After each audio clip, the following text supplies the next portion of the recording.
Hari ini saya akan berbicara mengenai tahta kasih karunia. Mari kita buka kebenaran firman Tuhan di dalam Roma 9. Sebelumnya kita baca Roma 8 terlebih dahulu. Roma 8 ayat yang ke-19. Apa sih tahta kasih karunia itu? Saya akan bagikan kepada Anda semua. Mari kita baca Roma 8 ayat 19. Sebab dengan sangat rindu semua makhluk menantikan saat anak-anak Allah dinyatakan.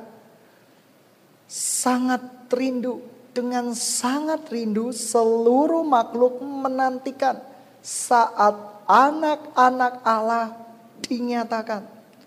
Karena seluruh makhluk telah ditaklukkan kepada kesia-siaan, bukan oleh karena kehendaknya sendiri, tetapi oleh karena kehendak Dia yang telah menaklukkannya. Tetapi di dalam pengharapan, karena makhluk itu sendiri juga akan dimerdekakan dari perbudakan kebinasaan, masuk ke dalam kemerdekaan, kemuliaan anak-anak Allah. Sebab kita tahu bahwa sekarang segala makhluk sama-sama mengeluh, sama-sama merasa sakit bersalin. Dan bukan hanya mereka saja, tetapi kita telah menerima karunia sulung roh. Kita juga mengeluh di dalam hati kita sambil menantikan pengangkatan sebagai anak, yaitu pembebasan tubuh kita. Sebab kita diselamatkan dalam pengharapan, tetapi pengharapan yang dilihat bukanlah pengharapan lagi. Sebab bagaimana orang masih mengharapkan apa yang dilihat. Tetapi jikalau kita mengharapkan apa yang tidak kita lihat, kita menantikannya dengan tekun. Tahta kasih karunia. Semua orang tidak ada yang lepas dari dosa. Baik orang itu sudah dekat sama Tuhan, baik orang itu jauh dari Tuhan, semuanya pernah kenal dengan yang namanya dosa. Ada yang begitu banyak di akhir zaman ini diperbudak dengan dosa-dosa yang tidak baik. Dosa-dosa percabulan. Walaupun kau datang ke gereja dengan muka malaikat, tetapi Tuhan tahu apa yang kau lakukan. Begitu banyak orang-orang di tempat-tempat lain, mungkin juga ada di tempat-tempat gereja Tuhan, sebenarnya sedang terikat dengan dosa cinta akan uang. Begitu banyak hal-hal yang dihalalkan untuk mencapai yang namanya berkat. Begitu banyak hal-hal yang dihalalkan oleh anak-anak yang merasa dirinya anak Tuhan untuk mendapatkan berkat dari Tuhan. Tetapi semuanya itu semakin membuat mereka jauh dari Tuhan. Semakin membuat mereka jatuh ke tempat yang lebih dalam dan lebih dalam lagi. Oleh karena itu, hari ini saya mau berbicara tentang tahta kasih karunia. Begitu banyak anak-anak muda yang terikat dengan cinta. Mereka kesepian, mereka butuh seseorang. Tetapi mereka tidak memahami arti cinta itu apa. Arti sayang itu apa. Oleh karena itu banyak yang menuhankan cinta. Banyak yang menuhankan kasih sayang. Tapi tanpa betul-betul memahami kasih sayang itu seperti apa. Begitu banyak keterikatan, begitu banyak pencarian demi pencarian. Saya pernah melihat orang mencari pacar itu sampai 8 kali, sampai 9 kali. Dan tidak ada yang cocok, tidak ada yang sempurna, tidak ada yang menyukakan dia. Pacar pertama ganteng tapi miskin. Pacar kedua miskin tapi jelek. Sudah miskin, jelek lagi gitu ya, seperti itu. Yang pacar yang ketiga ganteng, ya kan, kaya raya, tapi tidak baik. Yang pacar keempat, pacar kelima, dia mencari, dan dia mencari. Saya mau kasih tahu bahwa sampai kapanpun engkau mencari, engkau tidak akan pernah mendapatkannya. Sebab cinta itu hanya ada pada Tuhan. Sebab sumber dari cinta itu cuma Tuhan sendiri. Kita berusaha untuk mencari imitasi dari tahta kasih karunia. Tahta kasih karunia itu berbicara cinta, berbicara kehangatan, berbicara kesempurnaan. Tata kasih karunia itu berbicara pengampunan. Tata kasih karunia itu berbicara kenyamanan. Tata kasih karunia berbicara kesejahteraan. Manusia berusaha untuk mengimitasi tahta kasih karunia. Dan mereka berusaha untuk mencari tahta kasih karunia bukan di sorga, tetapi di tempat yang lain. Begitu banyak orang-orang yang lupa untuk menghargai, untuk menyayangi, untuk menikmati semua perkara yang diberikan Tuhan di dalam kehidupan ini. Begitu banyak orang yang sibuk mencari-cari, tetapi mereka gak akan pernah mendapatkan.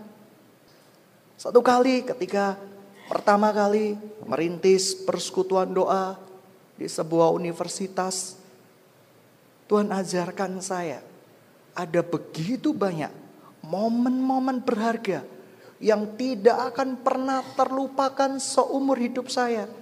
Yaitu ketika merintis persekutuan doa dari awal dan membiarkan dan melihat dan menikmati bayi-bayi rohani yang baru lahir untuk bisa tumbuh kembang dan menjadi pahlawan-pahlawan Allah yang gagah perkasa.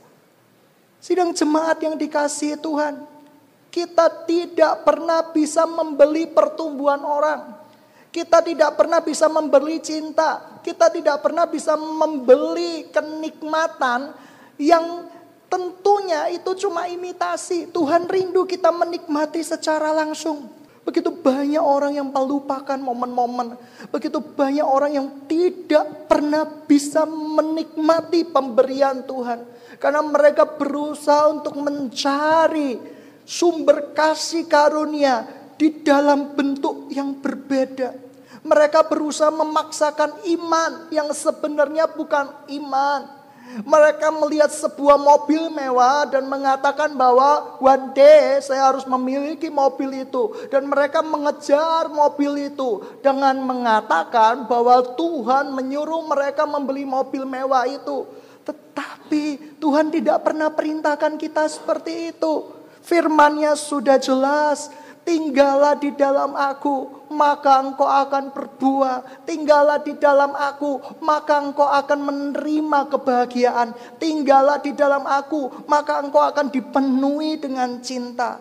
Begitu banyak orang mengejar tahta kasih karunia imitasi di luaran, di luar Kristus.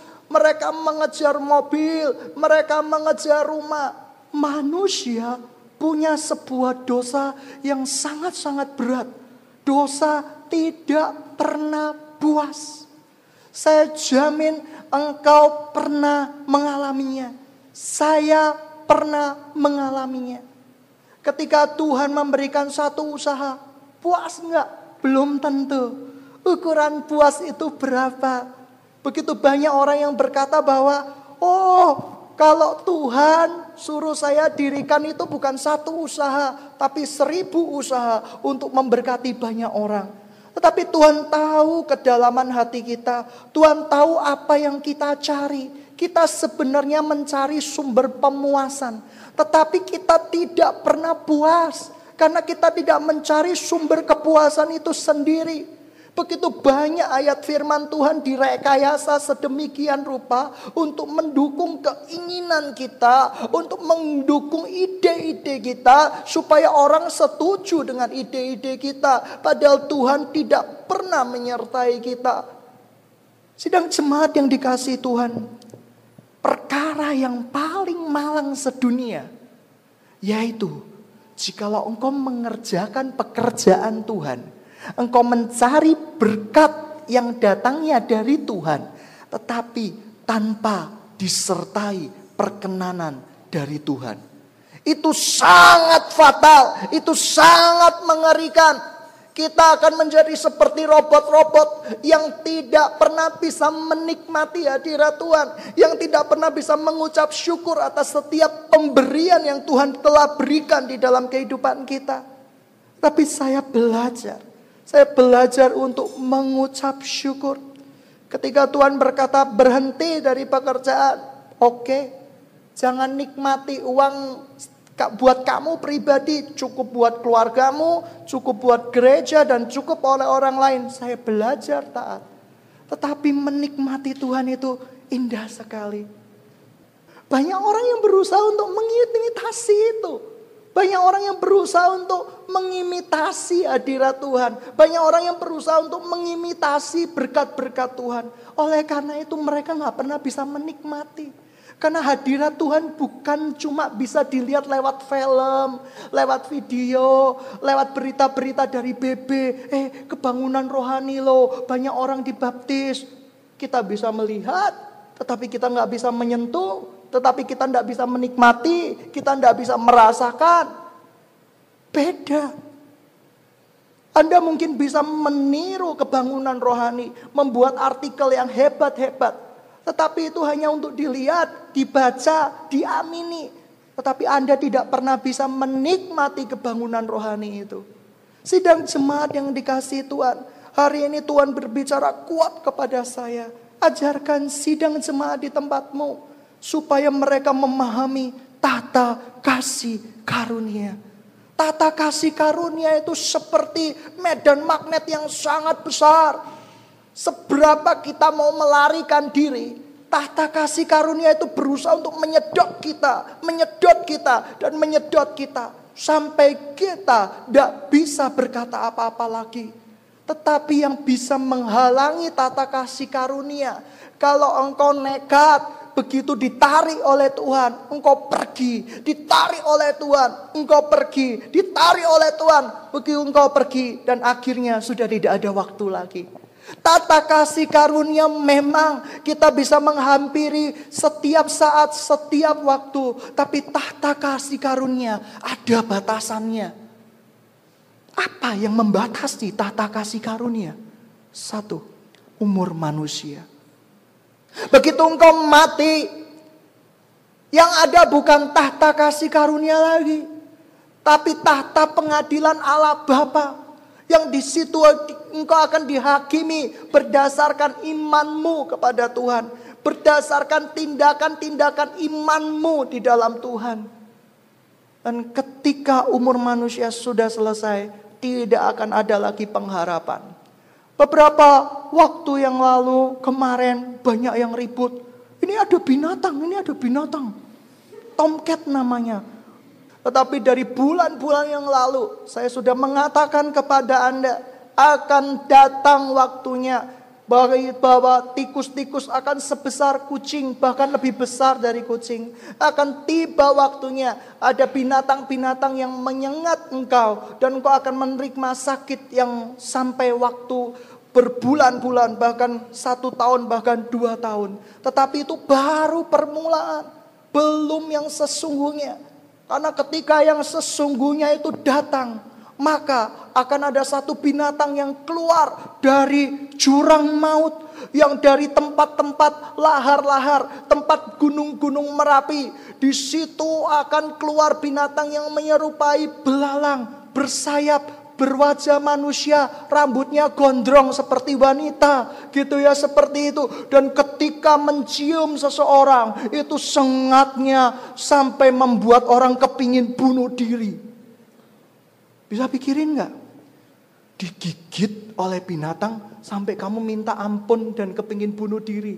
Apakah binatang itu yang menyerupai wajah manusia itu punya tangan, sehingga engkau dikitik-kitik supaya engkau tertawa terbahak-bahak? Ampun, mati aja aku tertawa. Enggak, dia akan menyengat engkau, dan engkau akan menerima sakit sampai bertahun-tahun lamanya.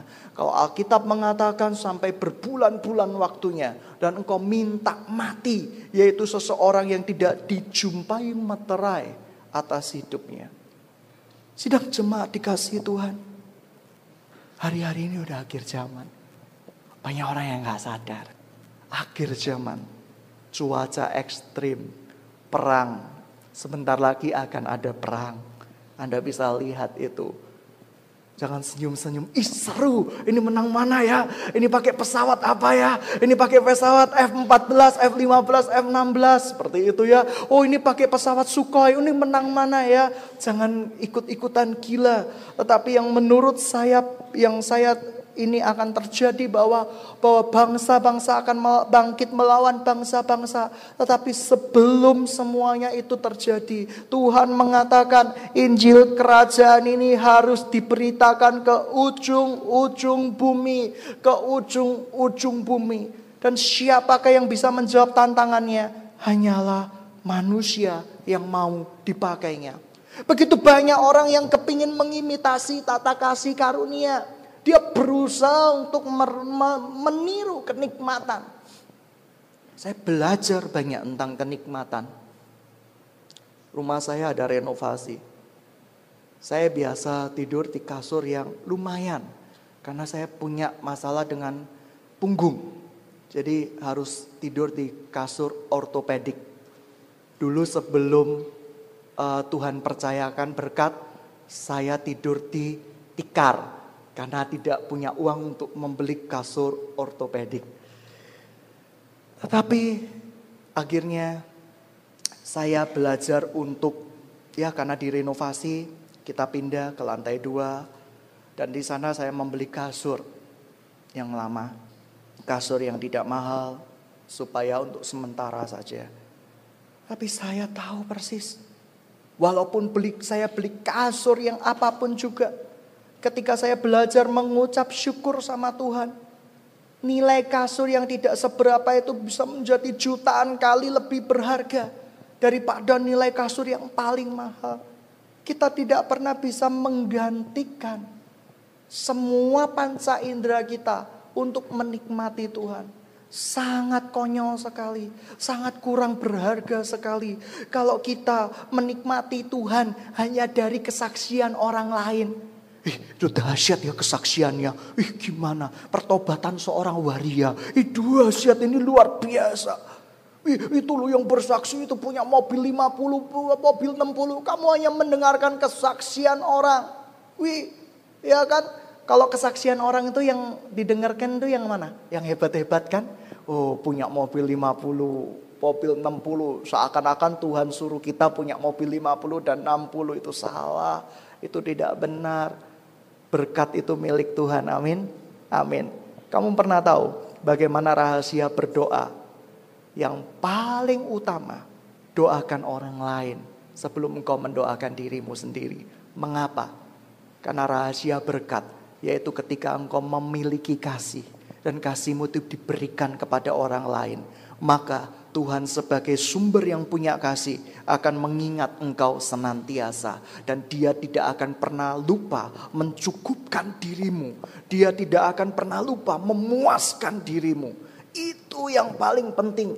Banyak orang yang tiap hari doanya cuma Tuhan, Tuhan minta. Engkau dilahirkan menjadi pahlawan Allah, engkau dilahirkan bukan menjadi raja Kaipang. Minta sawelas Tuhan, mobil Tuhan, pacar Tuhan, bojo Tuhan, apalagi yang kau minta? Semuanya Tuhan sudah sediakan buat kita dengan sempurna. Tapi begitu banyak orang yang tidak pernah bisa menikmati kasih karunia Tuhan. Karena mereka menikmati dengan cara yang salah. Mereka menikmati dengan cara yang tidak benar. Banyak orang yang tidak taat. Tidak pernah taat kepada Tuhan. Karena apa? Karena Tuhan itu kalau kita taat, Tuhan itu jahat. Jangan-jangan Tuhan nanti saya seperti ini kan saya. Jangan-jangan kalau saya taat nanti saya dijerumuskan sama Tuhan. Berapa banyak yang punya pikiran salah seperti itu. Kalau saya taat sama Tuhan, jangan-jangan nanti Tuhan buat saya miskin. Kalau saya taat sama Tuhan, jangan-jangan nanti keluarga saya kena apa-apa. Kalau saya taat sama Tuhan, jangan-jangan usaha saya ambruk. Kalau saya taat sama Tuhan, jangan-jangan nanti saya kena apa-apa, kena serangan iblis. Ini yang salah. Ketaatan sama Tuhan mengandung sebuah dimensi roh. Kalau kita taat sama Tuhan, maka seluruh kuasa Allah akan diberikan kepadamu. Engkau harus belajar memahami. Ada satu ayat tertulis berkata, kalau engkau menerima kuasa dari Allah, engkau bisa menyatakan dosa orang lain tetap, dan itu akan tetap pada mereka. Kita tidak boleh mengartikannya secara harafiah ya. Tapi kita tidak boleh, kita punya kuasa. Kita punya kuasa yang powerful dari Tuhan. Sidang jemaat yang dikasihi Tuhan, saya akan bacakan satu ayat lagi di dalam Roma. Ya, mari kita baca Roma 9 ayatnya ke-19. Sekarang kamu akan berkata kepadaku, jikalau demikian apa yang masih disalahkannya? Sebab siapakah yang menentang kehendaknya? Siapakah kamu hai manusia? Maka kamu membantah Allah. Dapatkah yang dibentuk berkata kepada yang membentuknya, mengapa engkau membentuk aku demikian? Apakah tukang periuk tidak mempunyai hak atas tanah liatnya untuk membuat dari gumpal yang sama untuk suatu benda yang dipakai guna tujuan yang mulia, suatu benda yang lain untuk dipakai guna tujuan yang biasa? Jadi kalau untuk menunjukkan murkanya dan menyatakan kuasanya, Allah menaruh kesabaran yang besar terhadap benda-benda kemurkaannya yang telah disiapkan untuk kebinasaan, justru untuk menyatakan kekayaan kemuliaannya atas benda-benda belas kasihannya yang telah dipersiapkannya untuk kemuliaan, yaitu kita yang telah dipanggilnya bukan hanya di antara orang-orang Yahudi, tetapi juga dari bangsa-bangsa lain. Sebab seperti yang telah difirmankannya juga di dalam kitab Hosea, yang bukan umatku akan kusebut umatku, dan yang bukan kekasih, kekasih. Dan di tempat di mana dikatakan kepada mereka, kamu ini bukan umatku, di sana akan dikatakan kepada mereka, anak-anak Allah yang hidup. Waktunya sudah sangat dekat. Seluruh makhluk di muka bumi ini merindukan anak-anak Allah dinyatakan. Anak-anak Allah bersinar. Siapakah yang disebut anak-anak Allah? Yaitu semua orang yang mau menerima Kristus, menikmati Kristus, menikmati janji-janji Kristus. Banyak orang yang tidak pernah bisa menikmati janji-janji Kristus, menganggap apa yang Tuhan berikan sekarang adalah siksaan. Berapa banyak orang yang konseling kepada saya, bos saya tidak pernah jadi berkat buat saya, bos saya tidak pernah naikin gaji saya, bos saya, dan bos saya. Lalu Tuhan saya tanya sama orang itu, apa yang sudah kamu lakukan buat perusahaan? Setiap hari saya masuk tidak tepat waktu, selalu tepat waktu. Lalu yang kedua, gitu ya, apa yang sudah kamu lakukan untuk bos kamu? Setiap hari apa yang kamu lakukan? Saya koreksi, ternyata tiap hari kerjaannya apa? Main handphone, main Facebook, main Twitter. Mereka meminta sesuatu, tetapi mereka tidak pernah mau menghargai pemberian Tuhan. Mereka menggunakan waktu-waktu tertentu yang Tuhan sudah izinkan supaya dia bisa berbuat dan jadi berkat. Dia digunakan untuk hal-hal yang lain. Main Facebook, Twitter, bikin status-status. Dan Anda kemudian minta diberkati sama Tuhan. Dan Anda minta Tuhan menggerakkan pimpinan kamu untuk menaikkan uang kamu. Jawaban saya, mimpi kali ya. Tidak bisa seperti itu. Mimpi ya. Anda meminta sesuatu, tetapi Anda tidak pernah menikmati apa yang Tuhan berikan kepada Anda. Oleh karena itu berkat tidak akan pernah mengalir di dalam hidup Anda. Menikmati Tuhan, menghargai setiap pemberian Tuhan. Saya mau tanya kepada sidang jemaat Tuhan, sudah gak Anda menghargai pemberian Tuhan?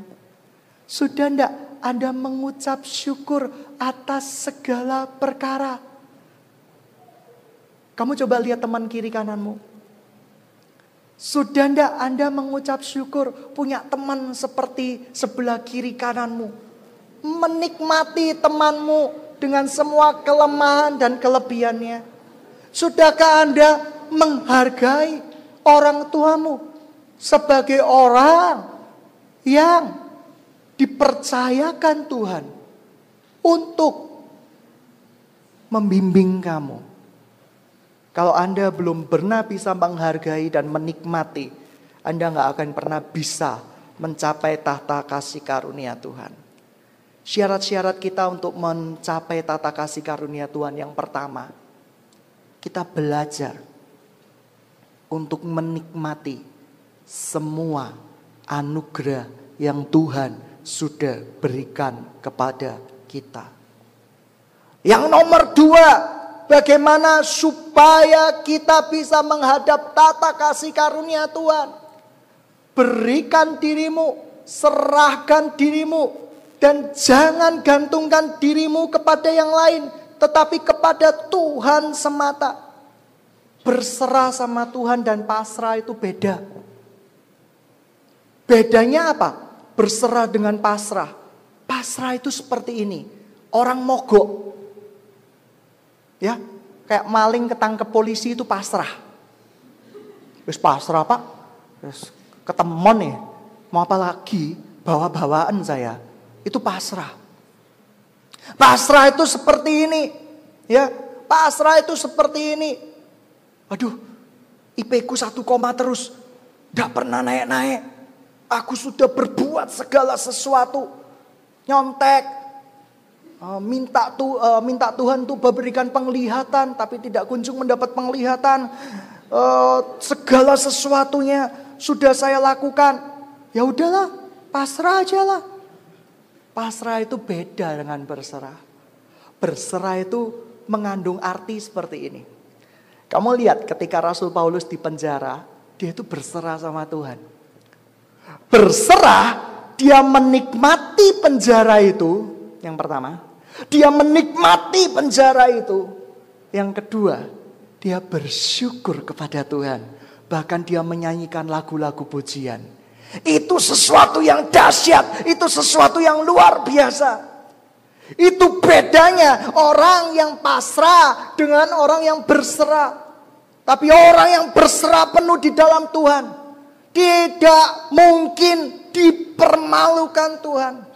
Akan tiba saatnya, saya percaya dosa itu ada di dalam setiap diri kita. Yang ketiga, untuk mencapai tata kasih karunia, letakkan semua dosa dan beban yang begitu merintangi kamu di hadapan Tuhan. Dengan berserah, bukan pasrah. Banyak orang yang pasrah menerima keadaannya. Banyak orang yang terikat dengan pornografi, pasrah. Banyak orang yang terikat dengan percabulan, pasrah. Banyak yang terikat dengan kedagingan, dosa, pasrah. Tapi mereka tidak pernah mau berserah sama Tuhan.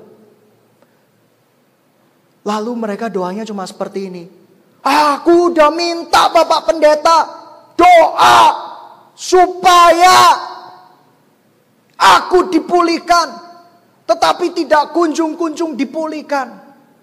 Berserah itu bekerja keras dan menyerahkan segala sesuatunya di hadapan Tuhan.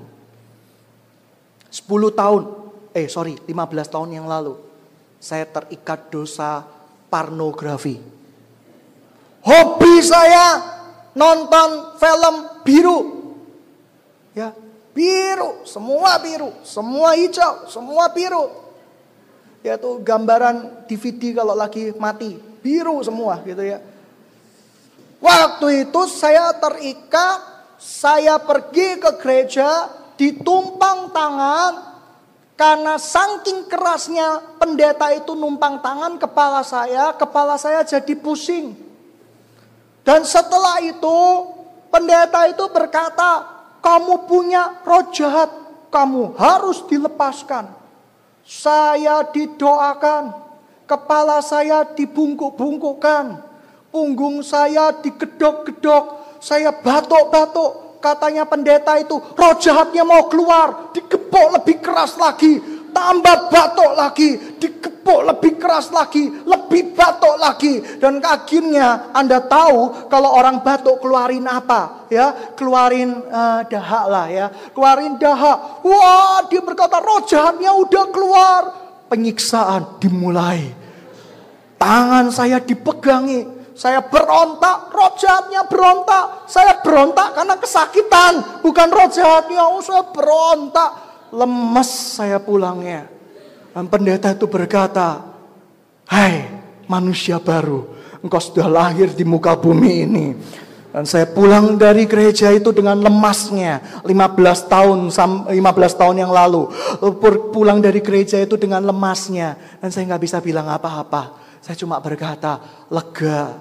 Saya bingung, lega dilepaskan dari roh jahat atau lega saya sudah mengeluarkan sesuatu dari batuk-batuk saya.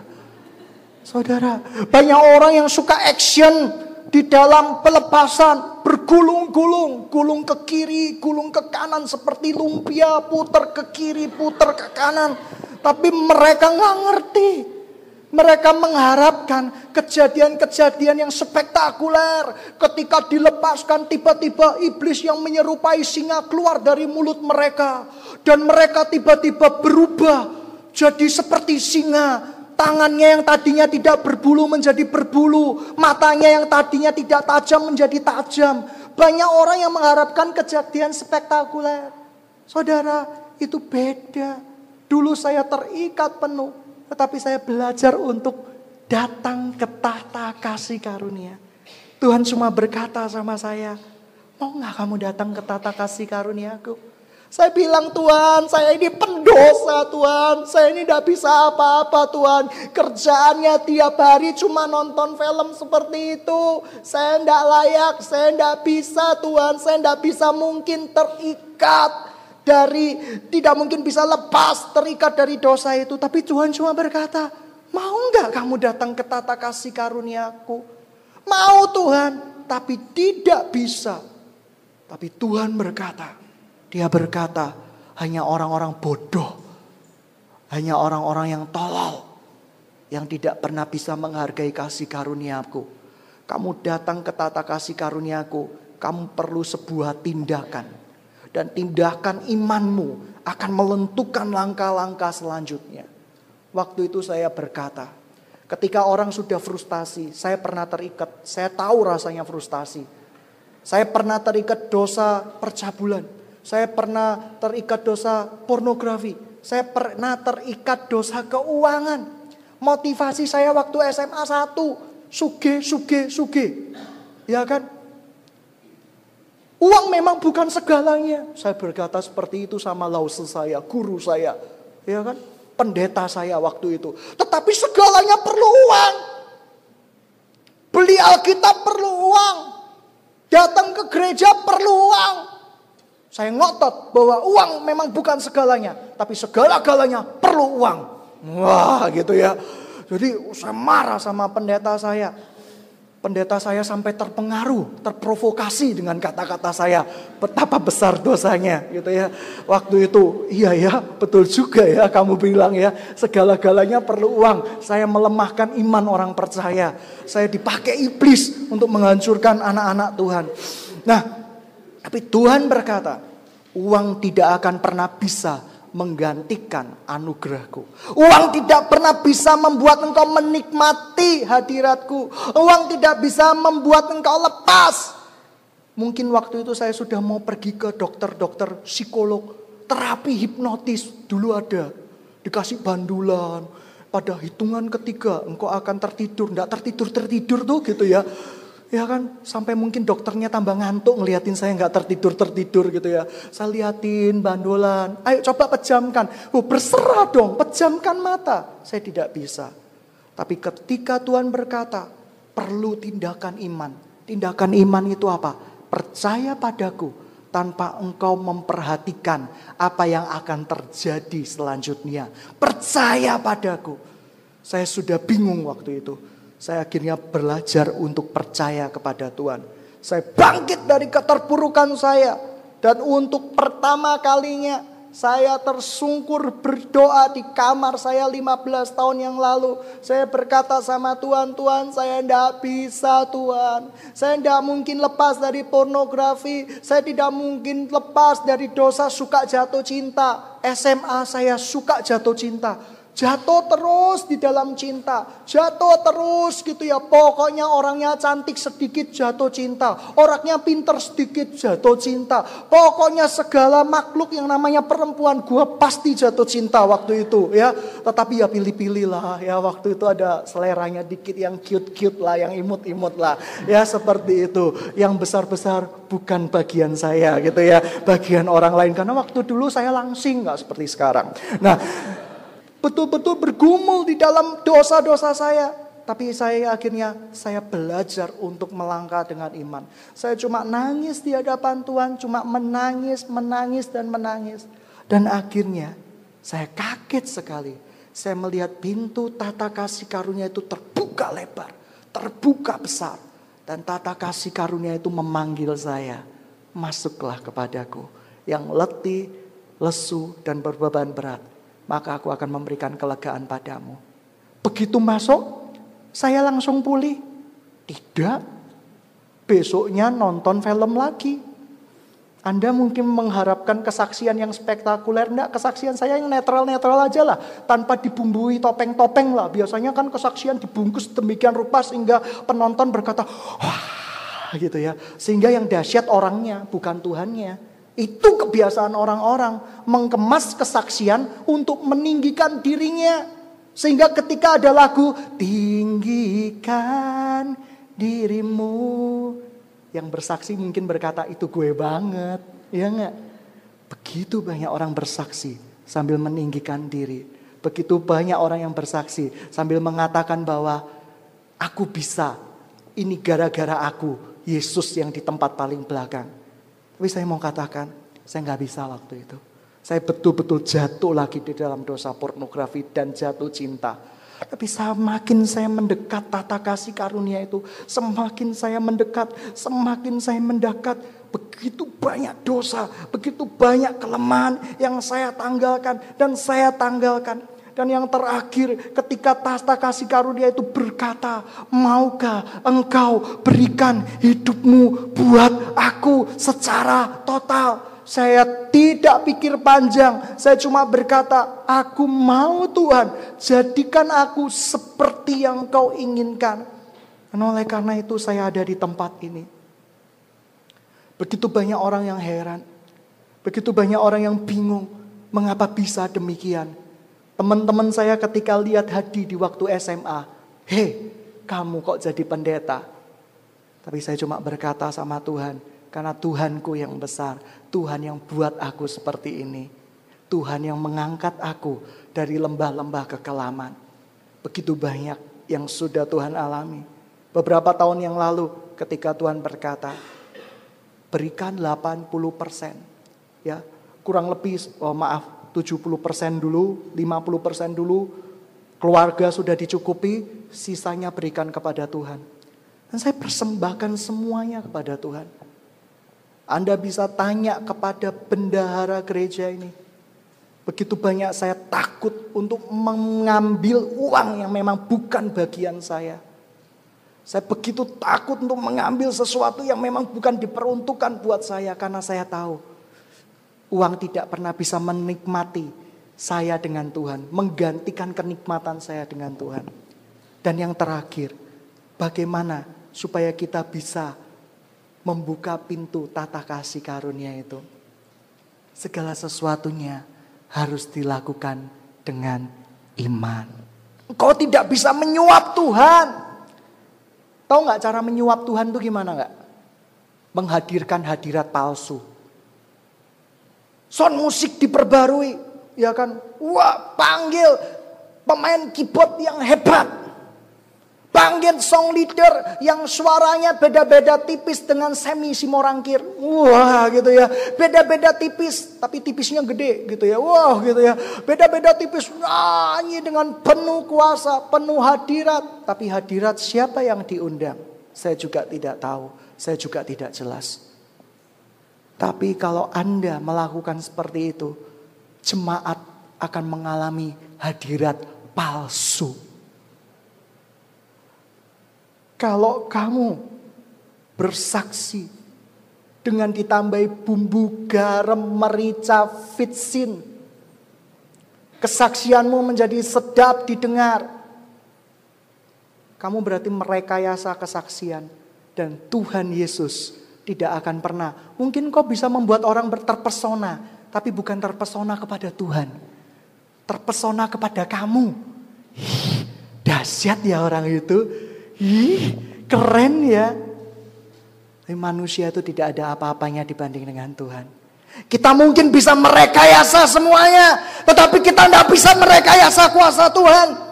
Kita mungkin bisa merekayasa, memberikan keluarga kita kesejahteraan dengan uang. Tetapi kesejahteraan yang sesungguhnya kita nggak pernah dapat kecuali di dalam nama Yesus Tuhan. Mungkin kita bisa merekayasa bahwa anak-anak kita berhasil. Tetapi itu cuma didengar orang lain. Anaknya berhasil, katanya orang itu. Tetapi mereka sesungguhnya tidak berhasil. Kecuali mereka berikan hidupnya di dalam nama Tuhan Yesus Kristus. Begitu banyak orang yang terikat di akhir zaman ini. Mereka terikat pangkat, mereka terikat kedudukan, mereka terikat keuangan, mereka terikat segalanya. Mereka lupa bahwa Tuhan datang ke muka bumi ini menjadi pembebas buat kita. Yang melepaskan setiap tawanan, melepaskan orang-orang yang terbelenggu. Tuhan masih punya kuasa dan Dia masih berkuasa penuh. Dan saya percaya jikalau sidang jemaat di tempat ini yang punya kelemahan-kelemahan tubuh, dosa-dosa yang membuat Anda tidak bisa dinyatakan menjadi anak-anak Allah. Walaupun segala makhluk di bumi ini sedang menantikannya. Anda perlu bertobat. Anda perlu datang ke tata kasih karunia dengan iman. Dengan menyerahkan semua dosa dan kelemahan Anda di hadapan Tuhan. Dan biarkan tukang periuk itu, sang pencunan yang agung itu, yang membentuk kita, yang menjadikan kita menjadi karya yang indah. Sebuah periuk tidak dapat memerintah kepada tukang periuknya dengan mengatakan kepada tukang periuknya, jadikan aku periuk yang besar, jadikan aku gentong, jadikan aku menjadi tempayan. Tidak bisa, karena semua adalah kehendak Tuhan.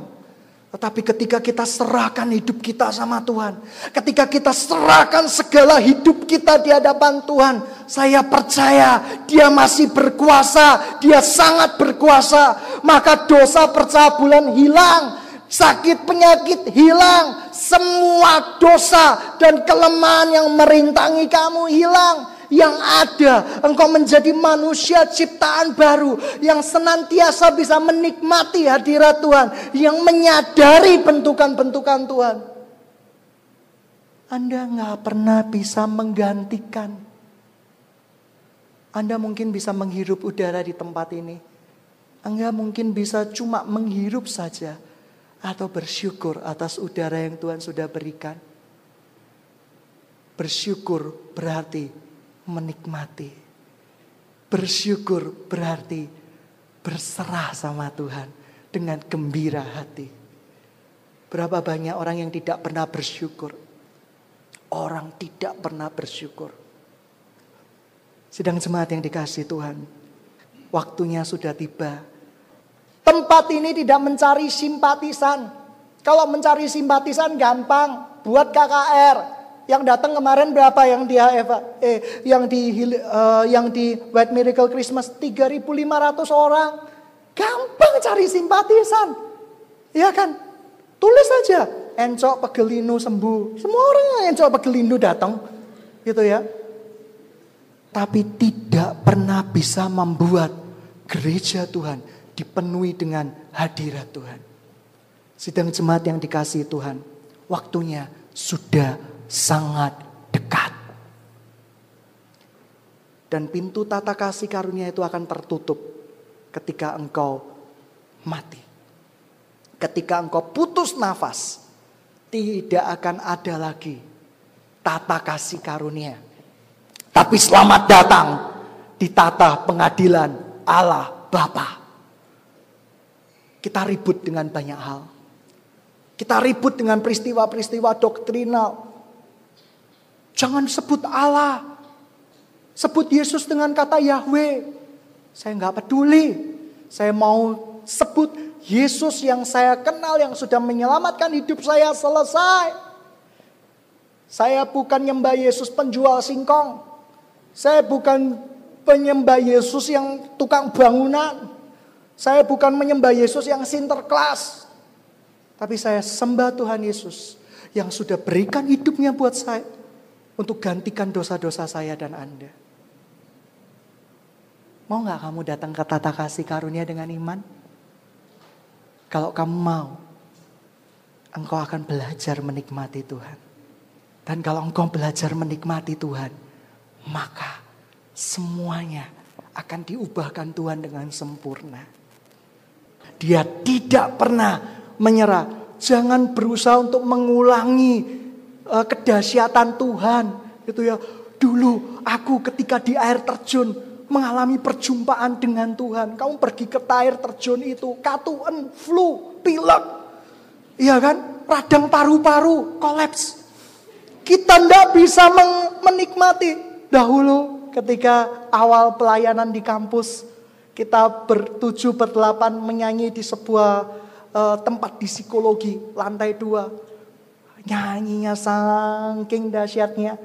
Ada 2 orang yang baru belum tahu kekristenan, syok setengah mati.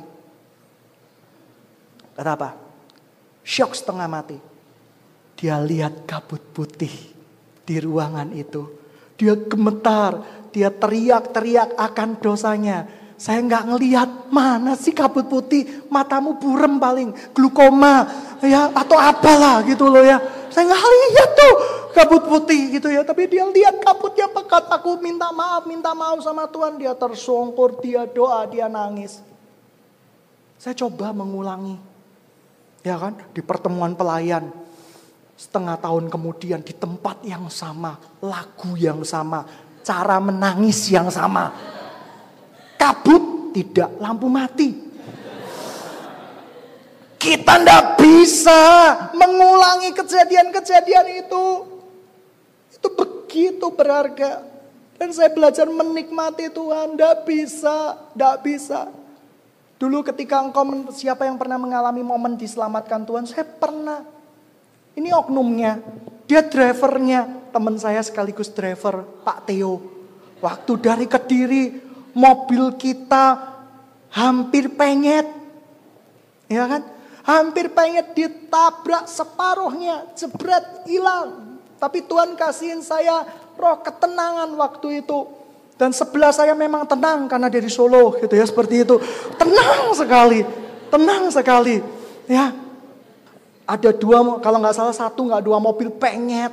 Dan yang lain-lain karena supirnya melarikan diri. Saya cuma lihat, waduh mobil saya ganteng sekali. Ya kan, bandingkan yang terawat dan tidak terawat sebelahnya. Ya kan, saya mau minta pergantian, nggak bisa. Saya nggak punya insurance gitu ya, seperti itu. Saya percaya dia sudah menyetir dengan baik dan benar. Gitu ya. Soal setiran saya tidak meragukan dia gitu ya. Pengalamannya lebih tinggi dari saya sekalipun kurus. Lah waktu itu saya merasakan diselamatkan Tuhan. 1 inci saja lewat, mungkin mobilnya bisa terbalik dan bisa juga saya yang kena truk gandeng. Saya bersaksi sama Tuhan.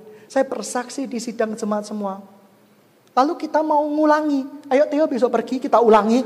Ada truk gandeng gitu ya. Rekonstruksi ulang gitu ya. Ada truk gandeng. Saya khawatir saya dan Theo pergi pulang ke rumah Bapak bersama-sama. Ya kan?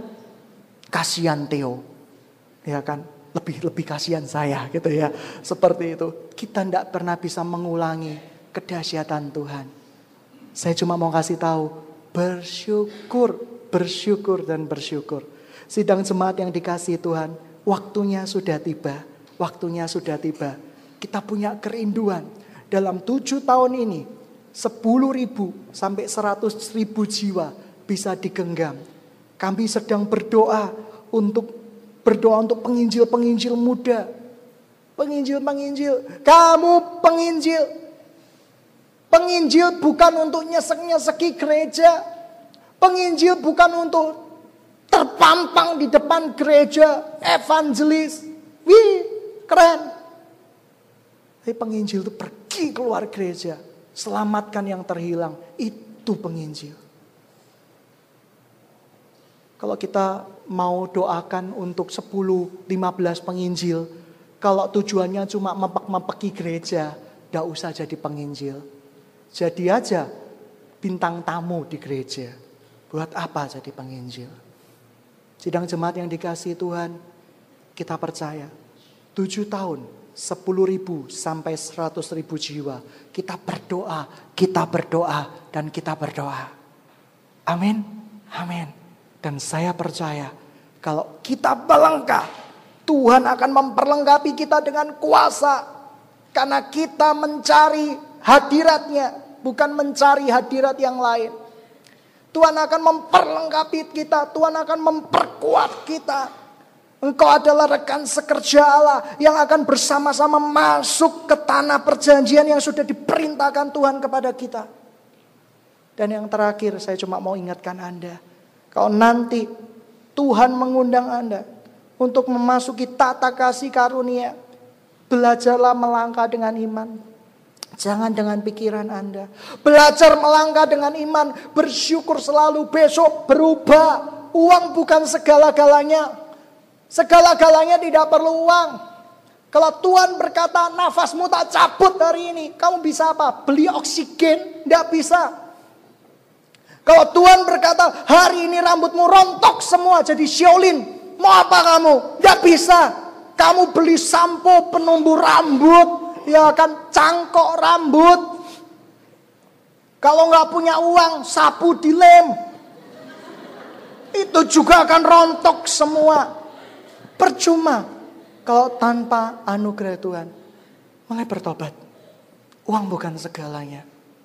Ukuran sejahtera yaitu kita mengucap syukur atas segala perkara. Dan yang kedua, ukuran sejahtera, cukupkan dirimu dengan apa yang ada. Mari kita tundukkan kepala kita. Saya minta pemain musik maju ke depan. Mari kita berdoa bersama-sama, kita bersaat teduh. Kami percaya Tuhan. Kami percaya.